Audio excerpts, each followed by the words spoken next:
Hey guys, I'm at the Lexington show, and I've got a very well-known authenticator here by the name of Jim Bennet. Hello. Jim owns Premier Artifacts Group and does a lot of auctions and authentication on artifacts.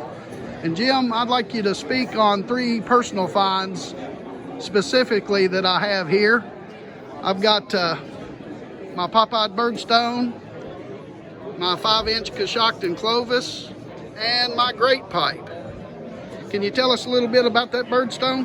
I can tell you about all 3 of these. I remember these pieces very well, Jack, because I had, back in the early 2000s, I was writing a book on artifacts, and my buddy Monty Pennington invited me down to Kentucky to meet some people. And I remember when you came in with these 3 pieces, and the first thing I did, of course, was get them under some magnification. So I was like, no one can find this kind of stuff. And I was like, wow, they're legitimate. They're unquestionably authentic, and 3 of the best artifacts that I've seen personally found in Kentucky.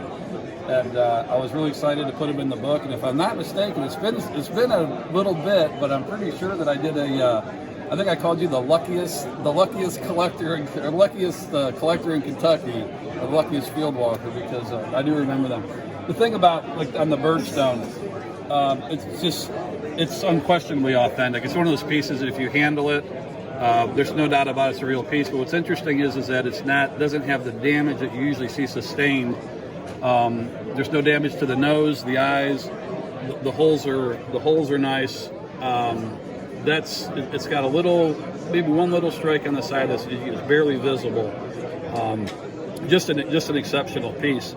The Clovis, what's so interesting about that is the fact that it's not been resharpened down. For a large Clovis knife, normally those things have been reduced multiple times. This is first stage, or nearly a first stage Clovis. And being made from Coshocton flint, I found that really interesting because it's a high-grade Upper Mercer flint that's traveled all the way out of Ohio, away from its center in Coshocton, Ohio, which is central Ohio. And again, just an outstanding piece. The great pipe, it's rare to find these pieces, to find great pipes that are not in sections 1 or 2 inches long, because the plows, the cultivar mulchers, they usually chunk these things up because steatite is a soft stone and it's easily breakable. So even sustaining some field damage, or some could even be freeze thaw damage to the bowl area, to have the main tube section completely intact like that is a rarity.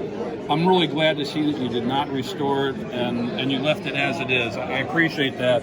As a purist collector, I like to see them that way. So yeah, three of the nicest pieces I've seen. You are the luckiest collector I've ever met.